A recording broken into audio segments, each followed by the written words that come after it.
All right. Hi, everyone. Thanks for coming. My name is Daniel. I'm from the Google product security team in Zurich. And my presentation title is actually a lie. I'm not going to talk about that. And my presenter doesn't work. Oop. There you go. So originally, my plan was to talk about some of the best bugs we've received in our vulnerability rewards program over the last year or so, and talk about some of the numbers, how much money we pay out. But basically, you can find all that on our Twitter account, Google VRP, where we just repost write-ups and all that. So I encourage you to just check that out. So what I want to do instead is talk about how you can kind of succeed with the Google VRP as an entry-level reporter. I know it's easy to see a big target like Google as this intimidating product. You have a big security team working on things like Gmail, but actually there are a lot of kind of low-hanging fruits and ways you can find your niche within the program and still succeed. So I want to share some of the strategies we've seen in our top reporters. So when I say the Google VRP, it's basically the same as any other Google bug, bug bounty program. You send us reports, we look at them, we file internal bug reports, and then hopefully eventually money shows up on your bank account. Google actually has multiple of these programs. When I say the Google VRP, I mean kind of the catch-all program, but there are several specialized sub-programs. For example, Android and Chrome have their own programs. There's a special program for vulnerabilities in high-profile Play Store apps, and so on. So I want to talk about the core program that basically covers everything.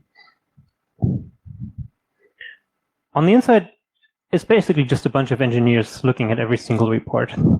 What's to note is that we actually have full-time security engineers in Zurich and in California looking at every single report. So if you go to the forum, you tell us about your bug description, you will not go to some outsourced support or level 1 support where you have to kind of escalate your way up, but you will end up straight with security engineers. We made this choice both to make sure we don't miss out on any reports where subtleties of the bug get lost kind of in the process, and also to be able to help researchers grow if they maybe found something that's worth looking into, but they just need a little push in the right direction, and we can help by providing more context on the specialties that are in Google's infrastructure. And what we look at is basically everything you can associate with the Google brand. That includes some of our core products, Gmail, YouTube, Drive, everything that's related to ads, all the mobile apps we have on there, newer platforms. Maybe your smart fridge has a Google app nowadays. We have some calendar integrations. All of this is basically in scope. The same for cloud platform stuff. Google Compute Engine, Kubernetes Engine, Cloud SQL, all these products. If you find a vulnerability there, it's in scope for our program. And there are some subtleties. For example, Kubernetes is technically an open source project, but if you find a bug in there and that has implications on the threat model of Kubernetes engine, we might actually give you money for that. So it's if you find a bug in some high-profile open source program, it's worth checking if there's a cloud offering and just give us a heads up. Maybe we haven't seen the bug yet, or we just decide to pay you anyway because you found a cool bug.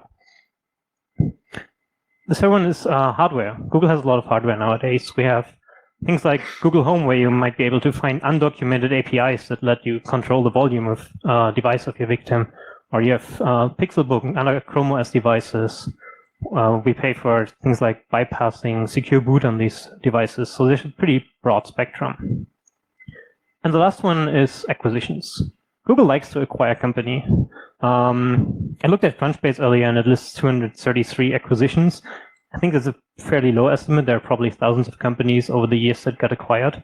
So they have pretty much everything you can imagine, and they're all in scope of the VRP, with some caveats that I'll get into.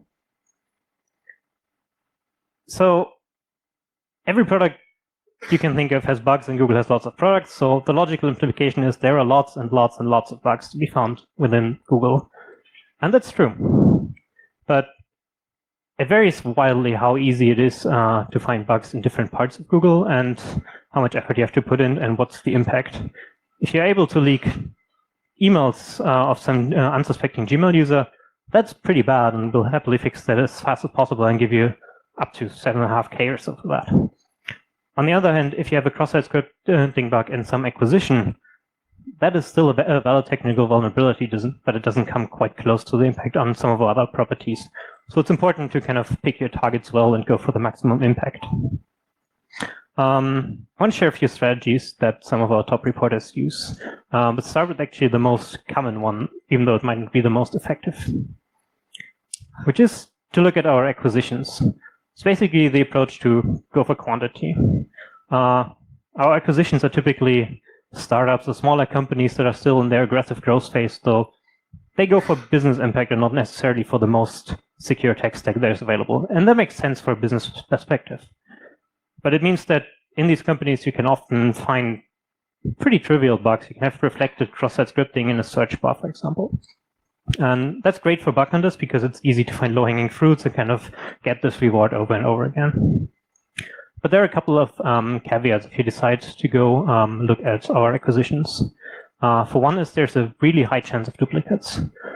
First of all, because as part of the acquisition process, but also after the acquisition is closed, we do several rounds of internal assessments on these companies, and we build up a pretty large backlog of things the team has to look at. So if your startup gets acquired by Google at some point, you can expect to have hundreds of bug tickets assigned from our internal teams all coming into your queue. So you can imagine that shortly after the acquisition, the teams are often overloaded and need some time to prioritize everything and fix it. So because of that, there's a 6 months blackout period for acquisitions, during which we won't pay out for bug reports, probably because we either already know about the report or because it will be uncovered in the ongoing internal testing. But even after these 6 months, there are lots and lots of reporters who know the 6 months period and immediately start looking at bugs. So it sometimes happens that within a few days, we get the same bug reported by 20 different people. Your chance of being the first one are pretty small, and the chance of us not having found a reflected XSS somewhere is also pretty small. So you will often get kind of frustrating duplicate responses. And at the same time, the impact of acquisition bugs is arguably much lower, partially because the user base is just so much smaller than most of the other Google products. Think about what you can do with an XSS and Gmail versus in some acquisition that maybe has a few thousand users. But also because under the hood, these companies aren't as tightly integrated into the rest of the Google ecosystem. Say you found a bug in a product running at www.google.com/shoes. That would allow you, so if you have code execution on this origin, you basically have access to the sensitive cookies and can do anything